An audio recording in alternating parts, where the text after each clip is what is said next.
So, next up, big toes. Very, very important, because they're one of the three elements which define how much mobility we have when we run. So, what we're looking for is a minimum of a 15-degree lift in the toe, but the higher, the better. And the more strength and control we have there, the better it's going to go. So, first exercise, very simple one, but we're just going to lift all the toes and then put the big toe down on the floor, holding the other four up. So this can be very, very tricky in the beginning. The best thing, just work on it.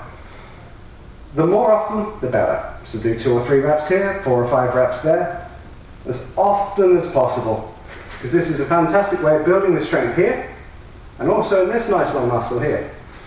From there, once you feel that that's easier, we can lift all the toes, and we place just the big toe down, and then we're going to do a heel raise.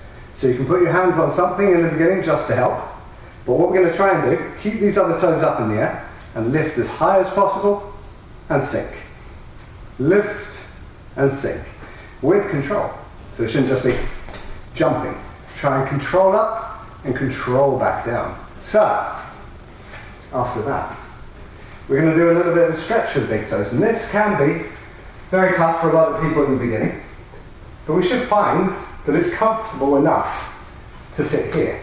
It might be that you're restricted in the front of the foot. It might be even the ankle or the hips are a problem here. This is also a good stretch for the front of the thighs. If this is too much in the beginning, just try and put your toes in the mat, and then we can gradually work back, leaning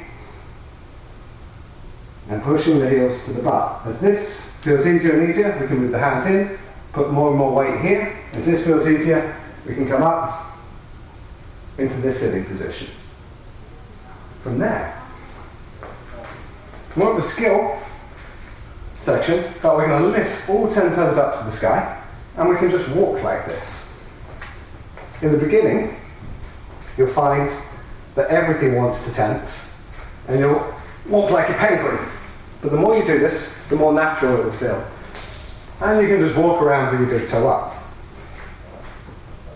The interesting part of this is, in the beginning, we'll all tend to tip our feet out. Try and feel that as you take a step, this knuckle is going to land nice and heavy on the mat, or on the floor. So, that'll do for the big toe for now.